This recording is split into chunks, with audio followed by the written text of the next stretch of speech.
welcome back to Climb to Your Prime with Dr. Heim. This is your monthly live Q&A with the one, the only Dr. Christian Heim, all the way from the land down under. And as usual, Doctor, welcome to the show. As always, this is your home, this is your show, and we got a set of questions for you, and hopefully we're going to enlighten people and answer some of their questions. And again, we've always said this. Mental health is big and it's a huge thing. It's part of our life. And I think we need a lot more of that work today. And Dr. Heim does take the time, literally, to give us some of the good nuggets to tackle life, what it's worth, right?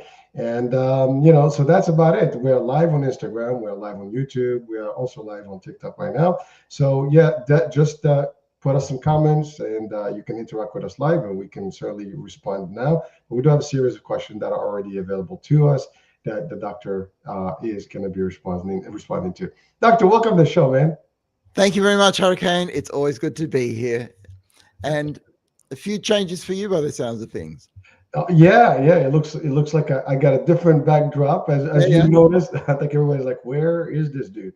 Still the same place, just no green screen right now. So that's all. That's fine. The magnitude of what green screen can do. I mean, it's amazing. Like you can change the sets. On TikTok, I have a great background actually.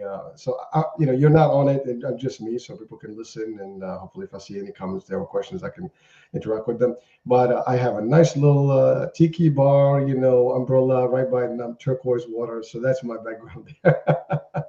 So it's just a different setup. But yeah, so that's it. Doctor, how things actually in the land down under these days? It's raining a lot, but otherwise, if that's the biggest news, things are not too bad. I mean, no, we're part of the world too, Hurricane. So the things that happen in the world happen in our backyard because more and more we're sharing things because we are becoming something of a global village. So we're part of the world too.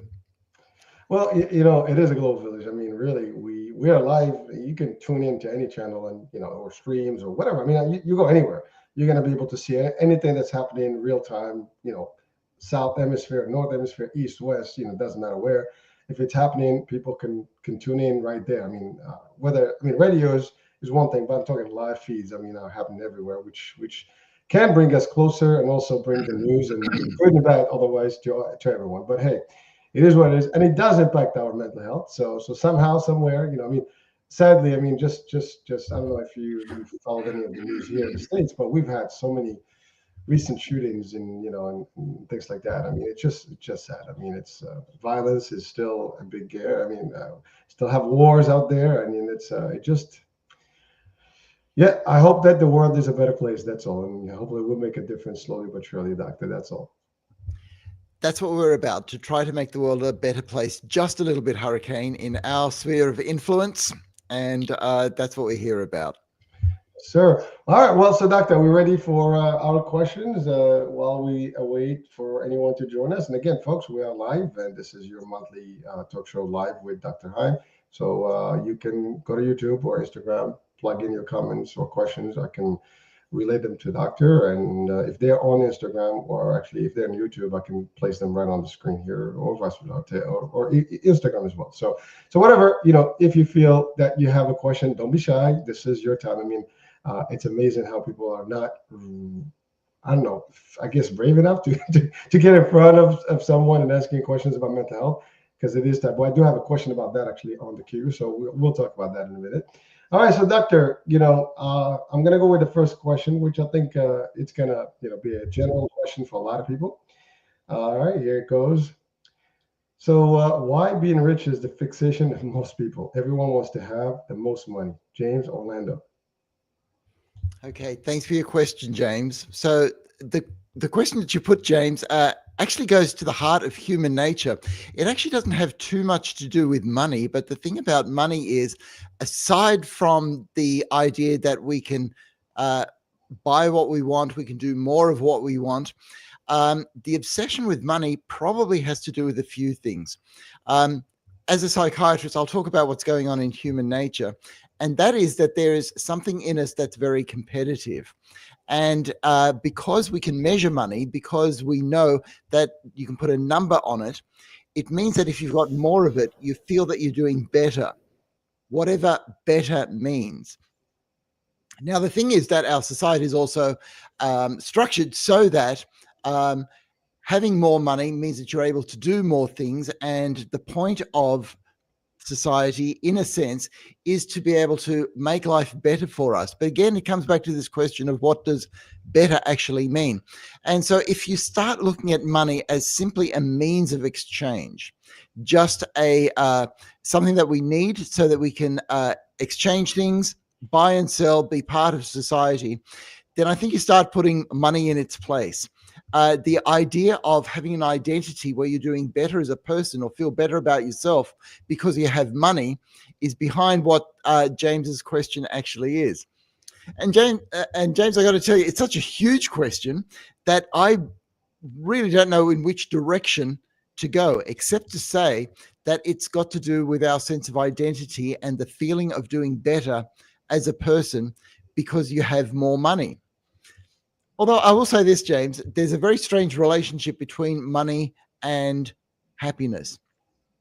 So studies, and these studies are from about 10 years ago, to show that for each household, so think of a household as a group of people, perhaps a family, as long as that household has enough money to have food on the table and basically all obligations met and have enough left over for a modest holiday every year, above and beyond that, money doesn't actually add to your happiness, which means that over and above about $100,000 in the USA in today's terms per household, not per person, that's about it as far as money adding to your happiness. So that means that all the rest of us that are trying to do more than that are actually doing something more than just happiness. And the obsession has to do, I believe, with identity and a sense of competition. Well, thank you, Doc. But this is not. I don't think it's a new thing in human history. I mean, money has always been a fixation throughout, the centuries, right? From the beginning. Yeah. It's always about accumulation, how much wealth you have, gold. I mean, gold. I guess I don't know, endeavors, journeys, quests, you name it, conquests. I mean, wars.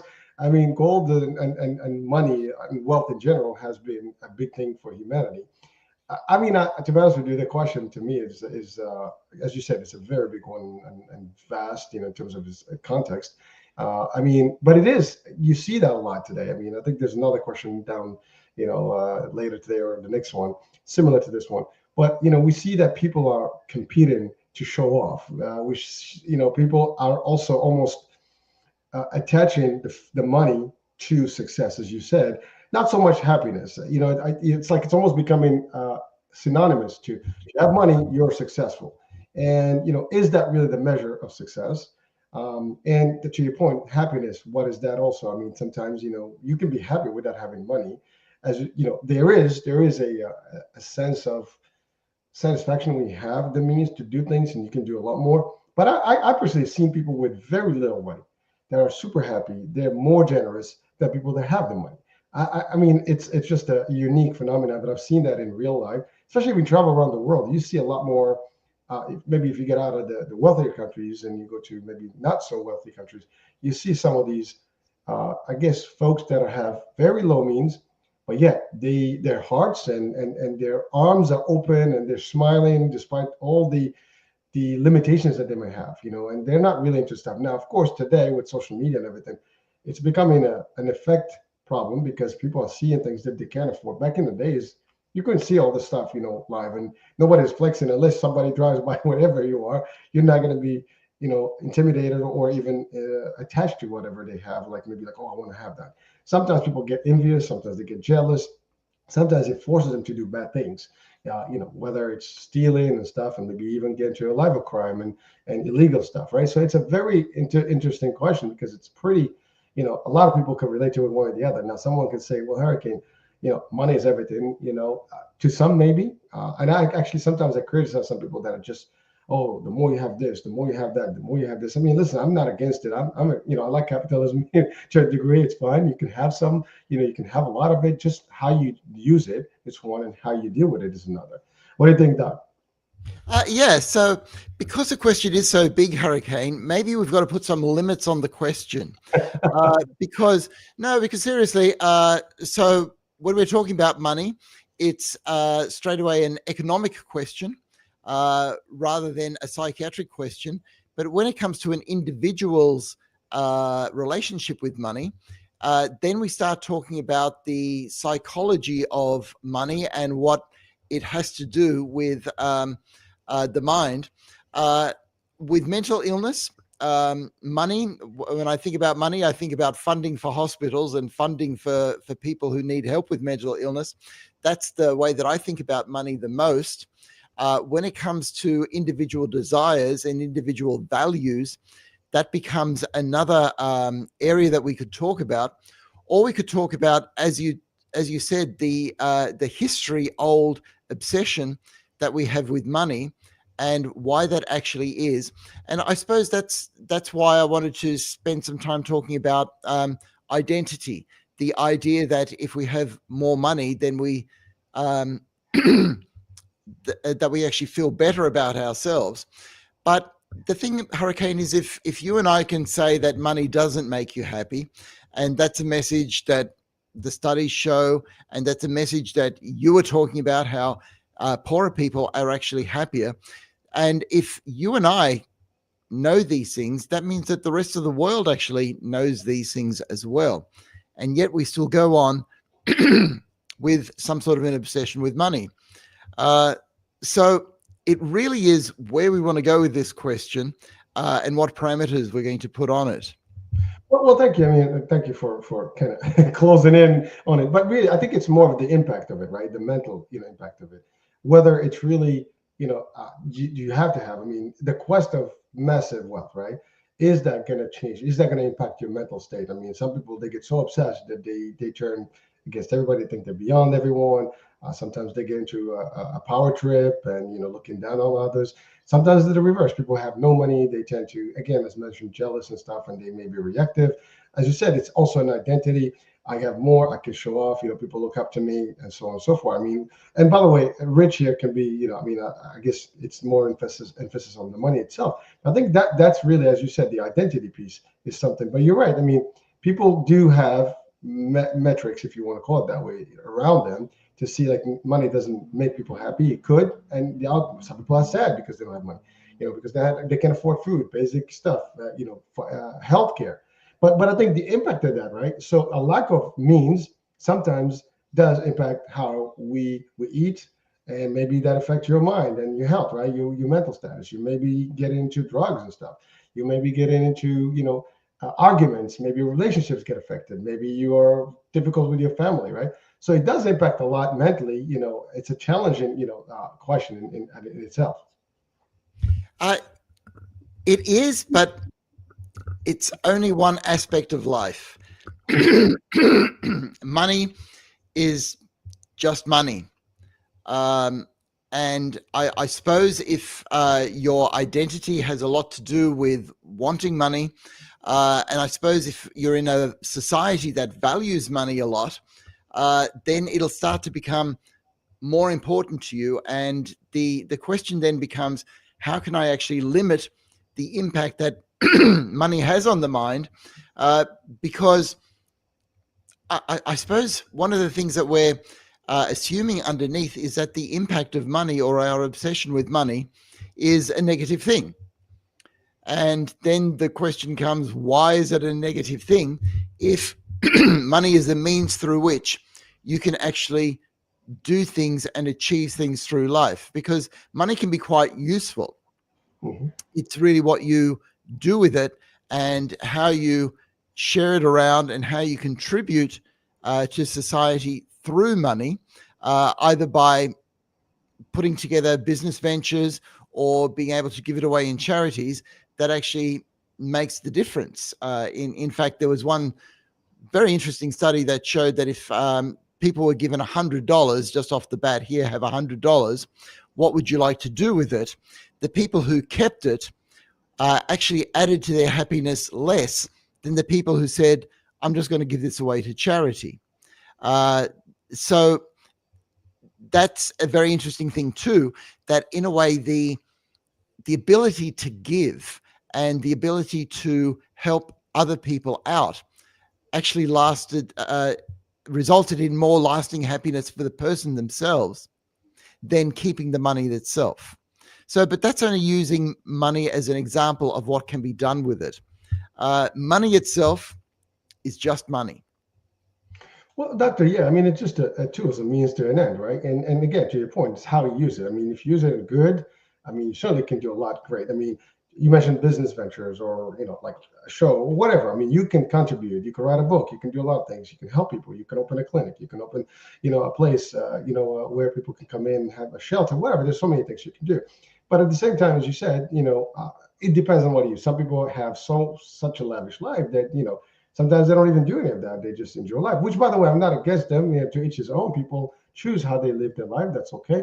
And how they use their money. But again, it is just a tool. As you said, they can use it also for bad things, spending on drugs. And we've seen people who have massive wealth that turned out, sick, through drug addiction and other things, and even suicide, their stories out there, So it's kind of interesting. By the way, there's a question I want to just go right into, because I think it will kind of tie into the social aspect of things. So let me just go to that one right now. And here we go. So Dr. Heim, many people find themselves constantly comparing their lives to what they see on social media. How does this kind of comparison affect mental health, and what are some practical ways to protect themselves from it? That's multiple pieces. Agnes, France. Agnes is from France. How wonderful. Okay. So it's very interesting, Hurricane, because as Agnes was asking that question as to why we make these comparisons on social media, it made me think that perhaps one of our predilections of money is because we are living in a society that is driven by money. Because Agnes's question as to why do we make comparisons on social media, and it's because we live in a society that is valuing social media at the moment.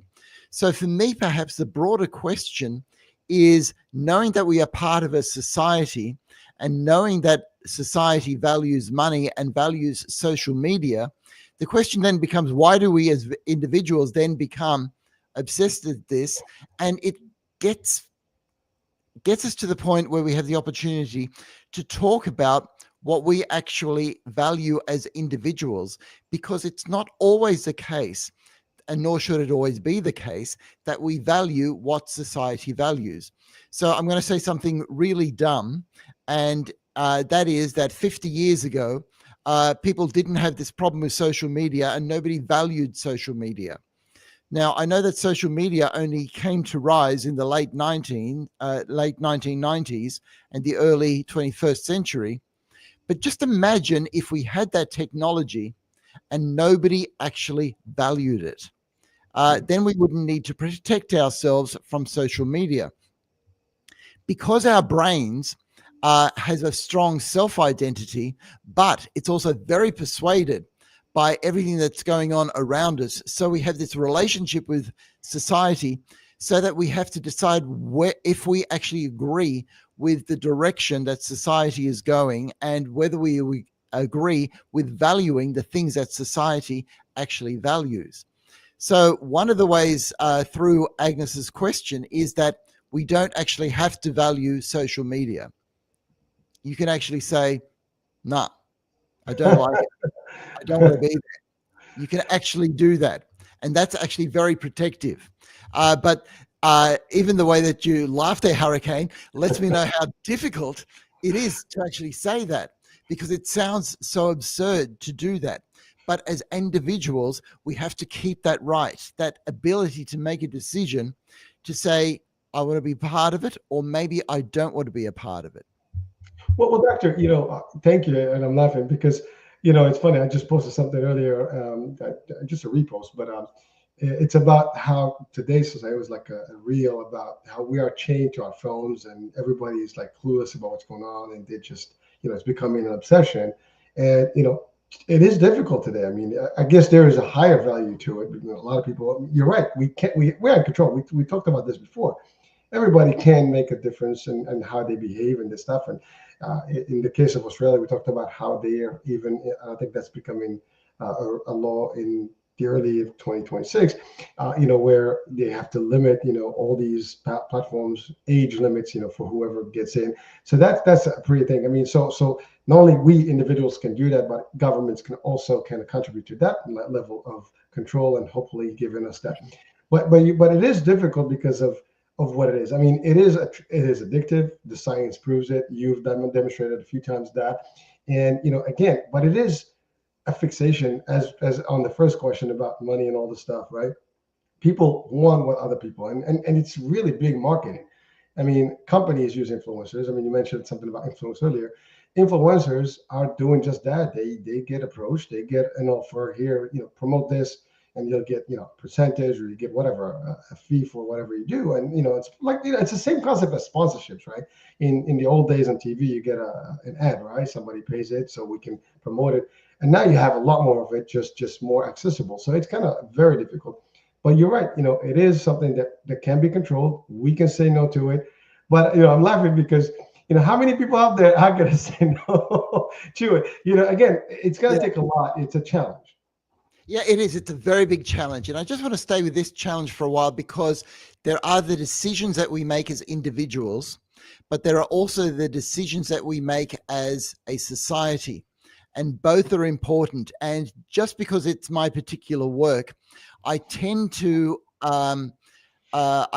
emphasize what we can do as an individual, because as a psychiatrist, when somebody's sitting in my office and they're depressed or anxious, we're not going to be able to change the laws of Australia, but we are going to be able to change some of the decisions that that individual can actually make. But I just want to go with a good news story that happened this week in Japan that illustrates this point. Because as you were talking about how Australia is bringing in these laws so that children under the age of 16 will not be allowed on social media platforms. That is, they won't be allowed to have an account on it. So in Japan, there is a city by the name of Aisai, which has passed a law to say that it is illegal to be on your iPhone for more than 2 hours per day. Now, this is 2 hours on top of what you need for your study or for your work, but you're not allowed to just be alone with your phone for more than 2 hours a day. And there's been a lot of reaction to this law, because the first thing people say, this is ridiculous, right? You won't be able to implement it. And they said, yeah, we don't actually want to implement it.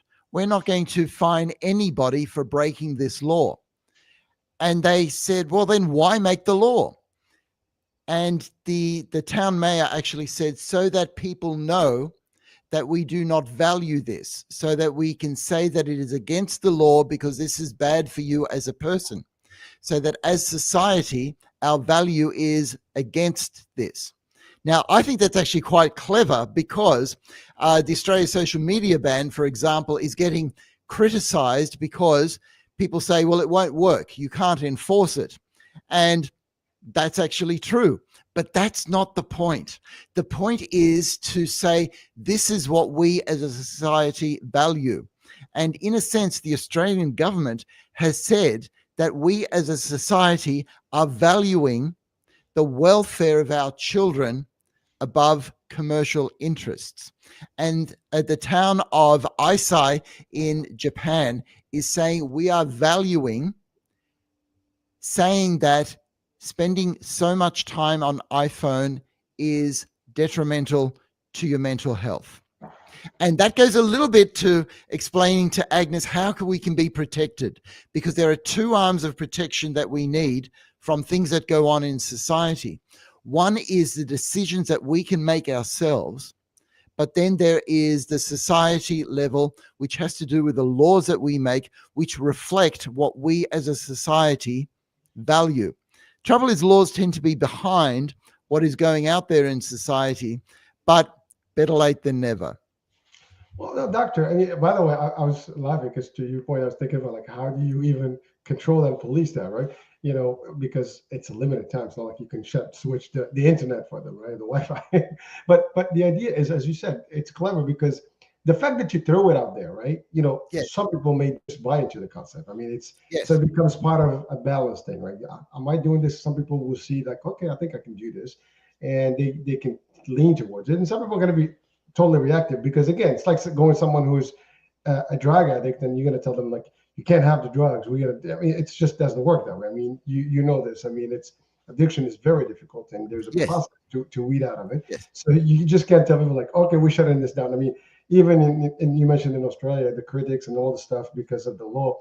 Now, obviously, the new generation that has not been there yet will probably accustom themselves better with a low like that than the ones that already been affected by it. Yeah, it's like a bug, right? You got the bug, it's a little, your body, it's kind of weak, right? The new ones have little immunity, so they might have better, shot at it. But I mean, it is a great concept. I mean, to me, it's like family, right? You talked about, I think I've seen it even around that there are restaurants where you don't bring your phone, you drop it or whatever. Some places, you cannot bring, even some business places where you cannot bring your phone to a room, a conference room, whatever. So there are things that are happening where people are creating these little, I guess, buffers or yes, blockades, around the concept. But it is difficult. I mean, people are sleeping with their phone. And by the way, the medical space, right? There's a lot of talk about the frequency, the blue rays that come out of your phones, all the stuff, and all yes, the damage that it's doing to your health.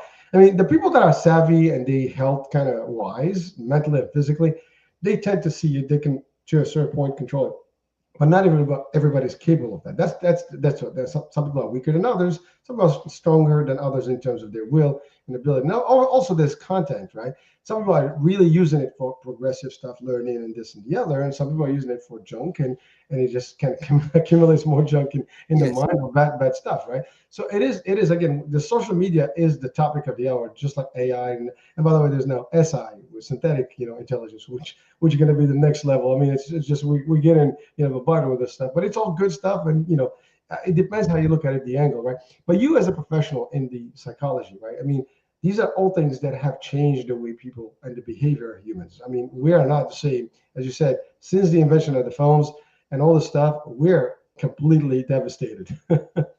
yes. And I suppose we need to know how powerfully we impact each other.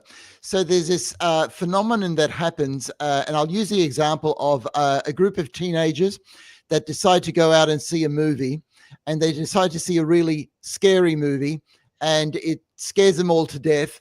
And then afterwards, when they've had nightmares for a week, they get together and they talk and they say, well, I didn't really want to see the movie, but because everybody else did, I went along. And then the other person says, well, I didn't really want to see the movie, but because everybody else did, I went along.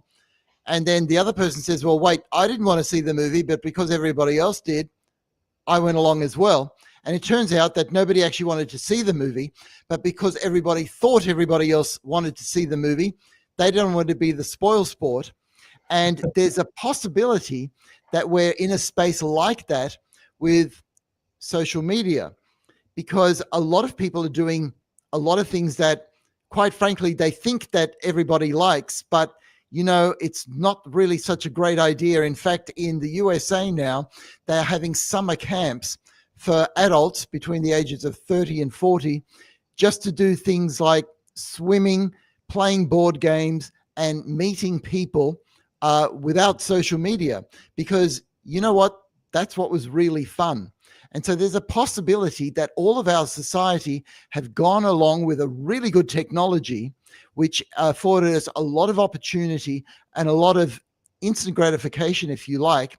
But there's a lot of people, Hurricane, that are sort of realizing that, you know what, this is actually a problem in my life. We just don't know how to get rid of it. And perhaps if we all decided to turn up to the movie and say, you know what, I don't want to see this horror movie. It's like saying, you know what, I don't want to spend all this time on social media. Can we get together and just talk? And I'm using that as a glib example, but society is like that because we have such strong influences on each other that none of us want to pike out. Well, doctor, thank you for bringing that. I mean, by the way, there's a few examples of that, and they did a lot of experiments even, with monkeys and other things, and not to compare us to monkeys, but there have been studies about doing one behavior, and everybody that comes up later, they just, whatever the behavior, they just take it. They don't even know the story behind it, and so on and so forth. And it is an amazing concept, as you said. But the thing, this goes up to the idea of people are always, there's more followers than leaders. People do not have the, I guess, the bravery or the audacity to speak up sometimes, and they just go with the flow. I mean, if that was the case, everybody would be challenging everybody, right? I mean, Well, it's that's right. always like, That's exactly right. Yes. sad. I mean, again, I think the concept is that people, they tend to like, oh, I'm not going to be the spoiled brat and making, the doomsday here, and just, be the odd one, right? So I'm going to go with the flow. And I mean, gently we can do it. Sometimes you can give a different suggestion. I mean, there's ways to do this, but again, not everybody is mature enough to that level. And I'm talking about maturity here in terms of all ages. It's not about being younger or older. It's just, I guess, emotional, maturity.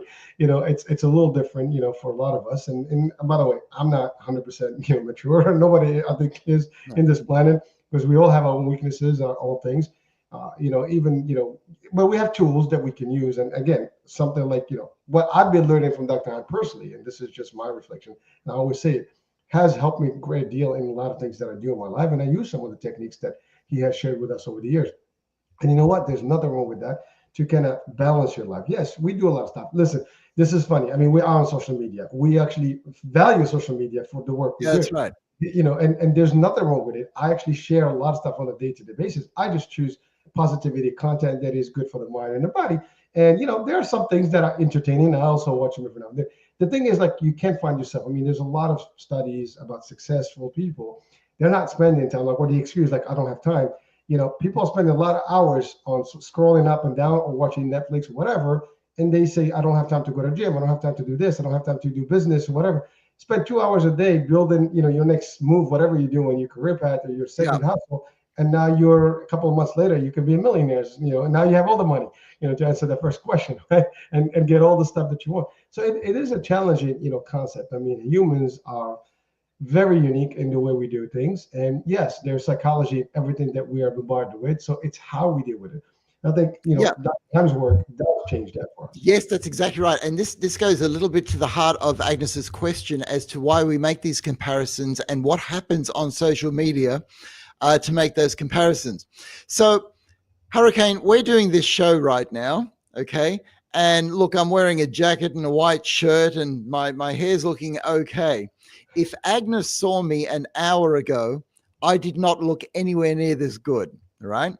I was unshaven. My hair was unkempt. I had a tattered T-shirt on. Then I thought I'd better get ready for the show. And the thing is, this is what social media does. It has a level of appearances that we all meet to be on the show. And because of that, what we're actually doing, Agnes, is we're comparing the appearances that we get from social media with people's real lives. Okay. And because it's an appearance and image driven medium, we start to think that the image is real. Now, one of the reasons that I told you that I looked a mess about an hour ago, Agnes, is so that you can sort of imagine me unshaven, my hair all over the place, and wearing a tattered T-shirt. Okay. And of course, there's nothing wrong with that, but I wouldn't go and do the show looking like that. And that's where the problems begin. And yet that's not a problem. That's the way it should be. Well, yeah, because that's professionalism. But the human mind can be tricked. The human mind can start to be enamored with appearances rather than realities. And so one of the things to remind ourselves about is that people post about when they're having a great time, when they're out with friends. They hardly post when they've just had an argument with their spouse, or they're all alone and they're crying. They're the sort of things that don't get posted. So we end up making comparisons with people's best moments all over the place. And we wonder why we don't have those best moments, whereas other people's best moments are about as numerous as your best moments. And this is the problem. When we get together as people, we're able to share our real moments just a little bit more. Well, first of all, Doctor, I have not seen you in any other shape than nicely, spiffed up, looking good, suit on and all the stuff. So it'd be hard to visualize you, but I'm sure you're just like everybody else. You have your own life, and you can't Hurricane, go. it's not a pretty sight. Believe me, it's not a pretty sight. You don't want to see it. But that's the thing. Yeah. So we've known each other for years, and you have never seen me unshaven, right? Okay. You've never seen my hair all over the place, because the context of how we meet has to do with what we're doing here, right? But I'm a human being. I know that you're a human being. I know that you've got good and bad moments, just like I do, but it doesn't come across on social media. And so when the reality gets distorted simply by the medium, that's where the problems begin. Well, thank you. And again, by the way, this is a real thing, as you said, Doc. Uh, People show their best moments because I think that's what it is. It's like they're going to have but it's not every day. That's not something that they do. When they post a reel, that's one moment in the 24 hours. The rest of it may not look like that, and that's just the way it is.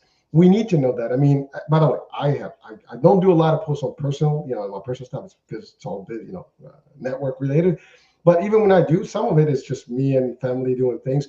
But you're right. I'm never gonna be like we're having a discussion with my kids or my family, and we're gonna be taping that. I mean, maybe I was thinking actually about doing a reality show. That might come up later. Well, okay, and they're the worst, Hurricane, because reality shows are less real than what we're even doing here. Okay, they're all a construction of real. So part of the message is to be really real. So I actually had somebody, this is a few years ago now, who came into my office, and one of her chief complaints was, for the first time in a decade, the number of friends that she had went under 200. And she was in tears about this, and she didn't know what to do about it. And I said, well, I'd like to help you with that. And she said, how are you going to help me? And I said to her, I'd like to get the number of friends that you have to under 10. And she looked devastated. And I said, yeah, but I want these 10 friends to be people that you actually see in real life, in flesh and blood, and have talks with on a weekly basis. And she goes, what do you mean? I said, when do you see all these 200 friends of yours? And she says, I see them on whatever social media platform sort of every week. And I say, but do you actually see them? Do you actually interact with them? And of course, the answer is no. All right. Now, my number of friends, because I'm a crummy kind of a guy, is actually under about 5. All right. But those 5 people, man, they're friends here. Okay. And there's nothing wrong with having 200 friends. There's nothing wrong with having 2,000 followers. Just make sure you've got those 5 people that will stay by you when you're even a crummy person. Okay. Get the 5 in place before you go for the 2,000. Well, Doctor, thank you so much. This is going to be a perfect segue to the next question. But I do want to just add something to that. By the way, in my life, I have thousands of acquaintances or people that I know. I mean, from work, 30 years plus in the career path. I mean, you do make quite a bit of friendship there. But the real friends that I would call like brothers, right? That's to me. And they're really 3. I mean, and they're basically one from my one from my what is it, high school, one from my college days, and one from my work space for the last 30 years, 28 years. And we became more than brothers. I'm a lonely child, so I have no brothers, so they became my brothers, literally. Wow. And so these are the folks that I can confide with, and they know everything about you. You don't have to hide from them your secrets, your personal life. I mean, they know, and they'll share the same. If it's bad, up and down, it's okay. You can talk to them. They're your sounding board. But you're right. I think the comparison between, and by the way, that's the next question. So let me go to that question because I think it's going to tie you into this. So let's see. Here we go. While it seems that we're more connected than ever, loneliness is on the rise. Why is social disconnection such a big driver of mental health struggles, and what can people do to feel less isolated? Mary, Montreal. Okay, Mary from Montreal. Mary, what you're saying is totally real. And Look, sometimes it sounds like that I'm down on society, but I'm actually not. I see all of this as a side effect of a very good society. So let's just take the number of people living in the same household. In the 1930s, studies show that the average American household had about 6 people in a household. By the time we got to the 60s, it was down to about 4. Now the average household is just over 2. And in many big cities in the USA, the percentage of people that are living alone is starting to creep around the 30-40% mark. Now, all of that is just a side effect of a country that is doing better, because when we do better, it means that we can have more space, which means that we can have more of our own places. And over the decades, except for the last one, quite frankly, every generation has been able to get its own space and have more of its own household, which means that there are less people to each household. And one of the things about affluence also is that we like to be in control of our own spaces, which means that there are less people in each space as well. So the upshot is that just doing well, prospering in life, means that we're not living in overcrowded houses. But it also means that we're lonelier. And it also means that although we're more connected, as you say, Mary, it seems that we're more disconnected because of the whole idea that once you have a brick in front of you that you just look at all the time, and I'm talking about a smartphone, it means that your eye contact goes nowhere else, which means that the people that you would normally be connected with around you, you are less connected with. There are now meal times and parties where people are actually watching their phone rather than other people. And we've been over all of this before. But the thing is, it's the engagement. Right now, I'm looking at a computer screen. And on the computer screen, I can see Hurricane, I can see myself, but my eyes and my ears are engaged with nobody else. And it used to be at work that we were engaged with dozens of people around us, whereas the modern workplace is a whole lot of individuals engaged with a screen, which means that we are engaging as humans less and less. And Mary, this is what seems to be connect through the screens, which is leading to real life disconnect. Well, Doctor, thank you. And this is something that we've tackled a couple of times at different angles. But you're right. I mean, you're at work. I mean, back in the days, you would leave work, right, and you go to do you go to the gym, you socialize, you do a few things, you go at night, hang out with friends. I mean, from Thursday to Sunday, it's party time, so people go everywhere, have dinners, and stuff. And there was no other distraction. You're there with the crowd, whoever you with them, right?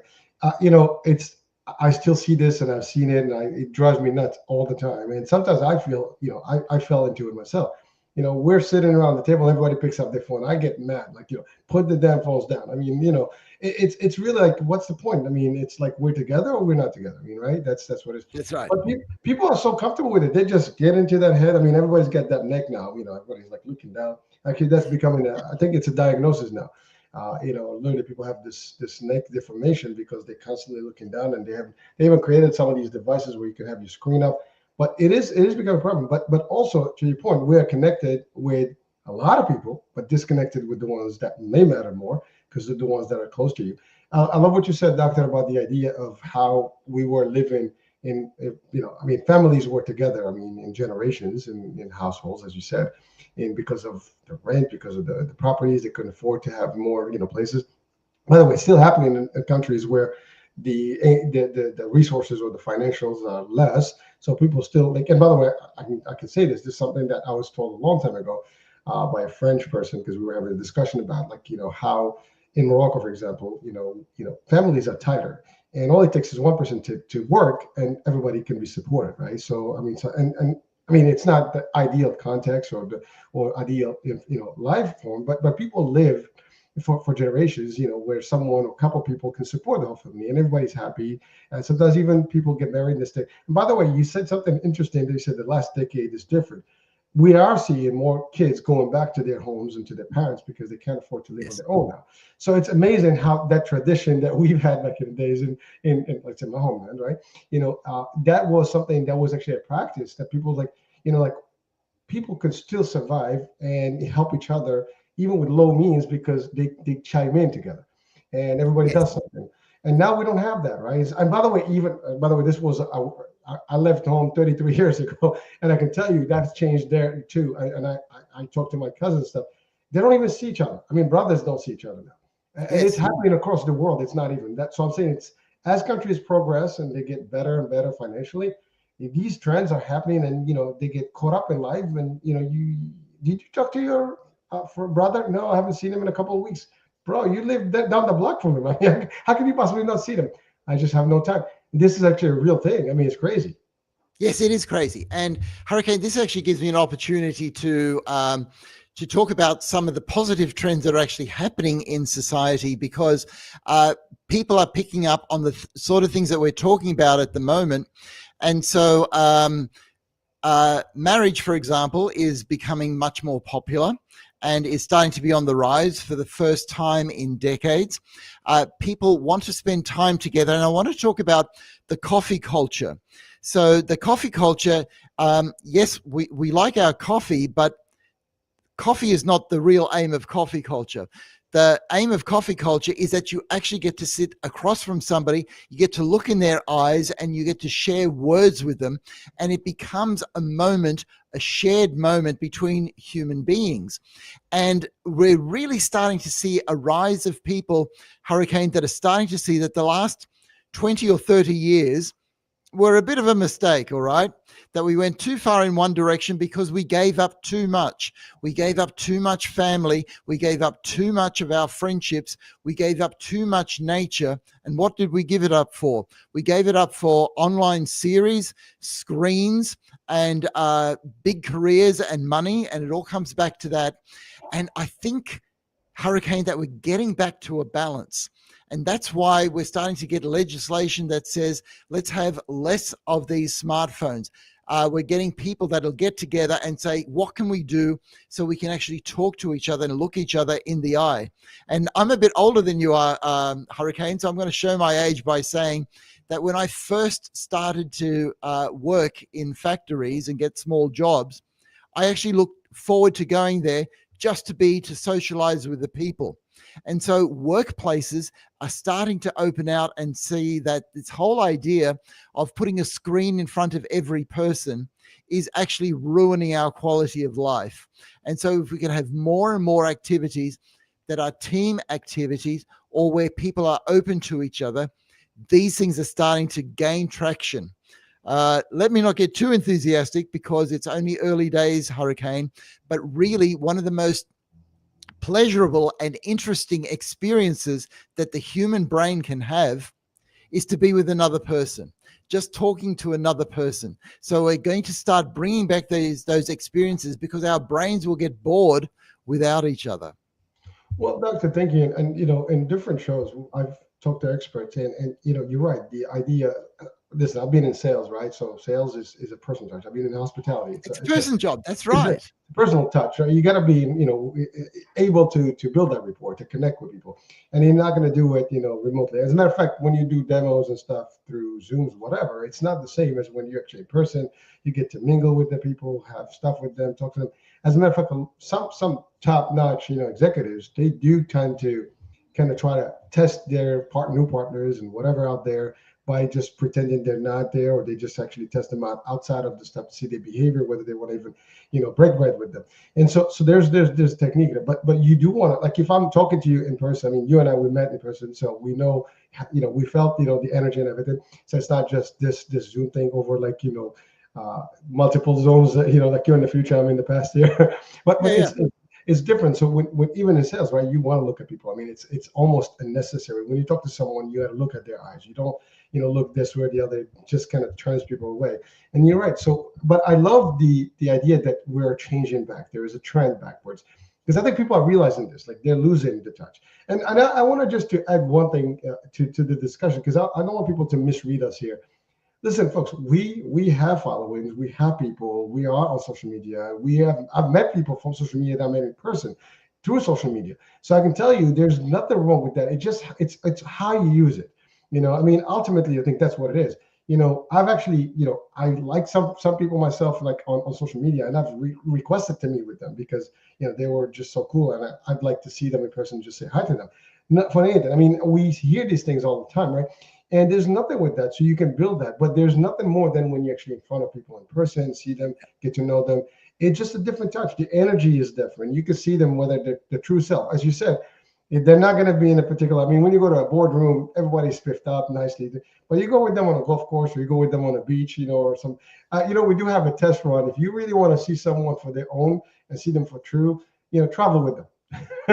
Yeah, That's going to be the ultimate test. I mean, travel with them, then you'll get to see whether they're really going to be the balance or not. They're going to be the ones that you want to hang out with or not, because their behavior is going to be exactly as authentic as it can be. They cannot hide it no matter what, especially if you're going for a distance or maybe camping or whatever. You can see people in that. We have that, and we have also the concept of doing business with someone. If you do business with someone or yes, lending money to someone, those are three areas where you can really identify how people really are. But we are social creatures in real, not social yes. creatures in social media. Social media is just another tool, but if we do it right, we can still get, comfortable. And of course, with social media, there's risk, there's security, there's all kinds of stuff that's happening. We've always, heard, horror stories as well, which can happen also in person. But the idea is that we're not anti-social media, but we are also pro-social real life, if you want to Yes, call no, it that's a that. good way of putting it, Hurricane. Because you and I are, we're blessed. Okay, you're in sales and business, which is people. I take care of people, and I love working with people. It is those times with somebody that makes a difference. But the reality is that there are many, many people who have jobs at a desk in front of a screen. Now, the thing that doesn't change is having family, friends, and I want to talk about meal times, because every meal time you have to imagine that around the whole world, somewhere around 6 o'clock every evening, people stop what they're doing and they have a meal. Now, if everybody's doing that, that means that everybody's available to do that. So rather than have a meal by yourself in front of a screen, see if you can find somebody else who's having a meal by themselves in front of the screen and go and visit them for dinner time every evening. It could be somebody in your own apartment block where they just have a meal 6 o'clock every evening or 7 o'clock, whatever the time is, and they're going to do it every day, and you're going to do it every day. So what I'm saying is bring back dinner time.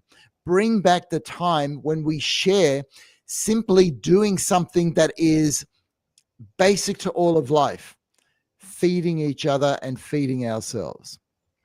Well, thank you, Doc. And by the way, I just want to add one thing, Doctor, is, you know, listen, you have your work.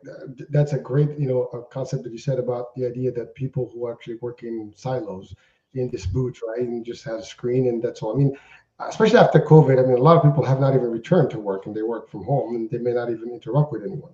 Everybody's doing their own thing. They got a unit in their computer, whatever. They spend 8 hours in there, and that's all they do. It's very difficult. But I think if we all adopt the idea of that, hey, listen, I have my hour for the gym or my hour, take my time off and go out, drop the phone, don't take the phone with you. And that's a practice I do. When I go to places, I mean, I have this problem. People actually complain like they cannot reach me because I choose not to respond to people. Like I'll make a joke with my friend and I say, listen, there is a message that I say on my voicemail says, I'll get back to you at my earliest convenience. Well, so when it's convenient, I'm like, I mean it, right? It's not, once I get you to your phone, to you, I want to give you the time. Because if I'm distracted, right, I'm not going to give you anyways, the time and, the attention that you deserve, right? So at the end of the day, it's not going to benefit you if I'm just distracted. I want to get my time. When I'm ready to talk, I talk because that's the whole thing. Otherwise, I'm going to be talking to you, but my mind is like firing up different ways and I'm not even listening to you. So what's the point? So it's practices, folks, that we need to adopt. And if we do it right, we can balance it out. There's nothing wrong with it. Everything is balanced in life. If we can balance it right, we're good. If we don't, that's the struggle, I think. And I love what you said, Doctor. You work with people, so you've seen this, and if there is a person on this planet that can understand how we behave, that would be you. It's so nice to say, But it's true, Uh, right? I mean, well, I love working with people, right? And there's just something about people that we all actually like. And so, yes, the basic message is that we do need to look at taking care of people, but we're actually getting out of this phase where we've left each other for a while, and we're starting to see that all the things that we do to socialize together are not added extras. That's life. Life is lived in and out of relationships. And I just wanted to say something about COVID. If there's one real positive that came out of COVID, and that's that as a species, we started to appreciate each other again. We started to rediscover each other. If it was a person that, let's say, is your spouse that you only used to spend a little bit of time with during COVID, you spent a lot of time with. If it was a joy of children, the studies actually show that we liked being with each other. And one of the reasons that people didn't want to go back to work after COVID was so that they could be around people again, so that we can start having a tribe of people around us, because it was pre-industrial revolution times that families used to stay together on a farm or whatever situation they were in, and they went through life together. This idea that we go off somewhere to go to work only came in since the industrial revolution. And we can actually solve that with the wonderful technology that we have, including social media. But as you say, Hurricane, using it in the right way for the right reasons so that we as a social species can thrive again. well, thank you, Doc. And it's funny you said that because Yeah. I do, like I used to say this in trainings and stuff, right? We spend more time, at work.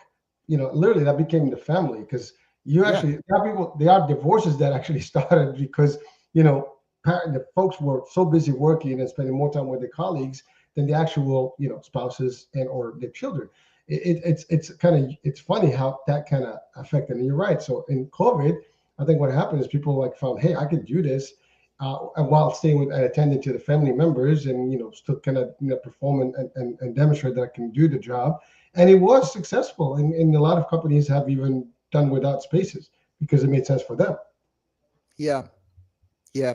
And one of the biggest punishments we could do to each other is to leave each other alone.